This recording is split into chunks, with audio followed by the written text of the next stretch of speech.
guys, how's it going? Today we've got another cool horn to look at. So, you've seen this one before. This is an M3H. I've had it on the channel before. It's one of my older videos, but I figured I'd do another video just so we could get a talking portion in so I could tell you what it is and also see that second run by. So with it, it's a little different than a regular M3. This is a Canadian horn. So on the longest bell, you've got a number 2 bell with a number 1 power chamber. On the second longest bell, you've got a number 3 bell with a number 2 power chamber, and then over here you have a number 4 with a number 4 power chamber. So this horn has a higher pitch than a regular M3. Like I said, this is Canadian tuned. This horn, before I got it, I'm actually not sure what its heritage is, but it does have the tag on it, and I'll put a picture up of that.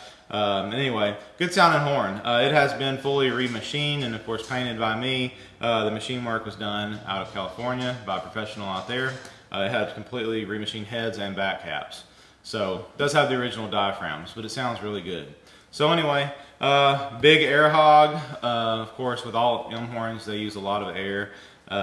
This is a round base horn. All your M3Hs are round base because those are older horns.